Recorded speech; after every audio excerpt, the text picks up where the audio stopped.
Ce chantier, c'est la restauration de la façade sud de l'Opéra de Paris, donc principalement du remplacement de pierre, réfection de la façade, réfection des dorures, plusieurs corps d'état qui vont travailler sur le bâtiment. Alors pour ce chantier, nous avons une maîtrise d'ouvrage qui est l'Opéra de Paris, on a une maîtrise d'ouvrage déléguée qui est l'OPIC, et nous avons une maîtrise d'œuvre qui est le cabinet Pascal Prunet, ACMH, architecte.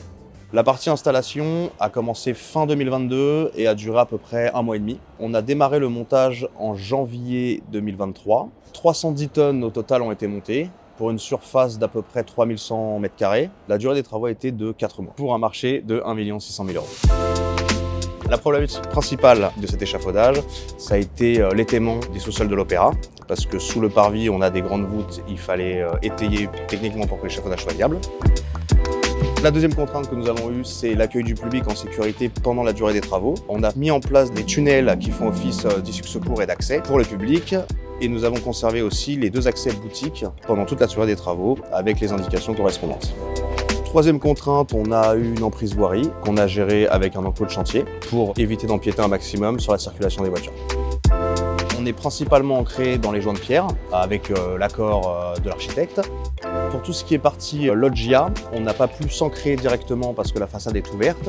Ce qu'on a trouvé techniquement comme solution, c'est de rentrer avec la structure d'échafaudage dans la loggia pour pouvoir centurer les colonnes. Toute la palaie arrière tient l'avant de l'échafaudage. Pour cet échafaudage, tout est monté en standard universel. La seule petite particularité, c'est au niveau des tunnels où on a monté des passages en flex beam. Nous avons déjà échafaudé ce bâtiment il y a une vingtaine d'années.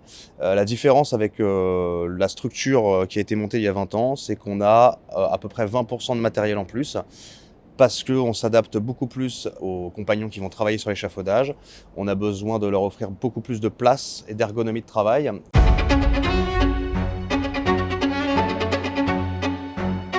On a évalué qu'il y avait quelques soucis liés au temps, à l'érosion, la pluie, les intempéries.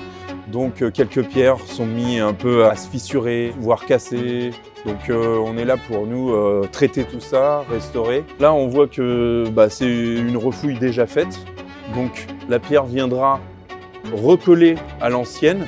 Donc il y avait plein de problèmes structurels, l'aîné par exemple était cassé, etc. Donc on va venir remettre une nouvelle pierre exactement à cet endroit comme à l'ancienne. Voilà.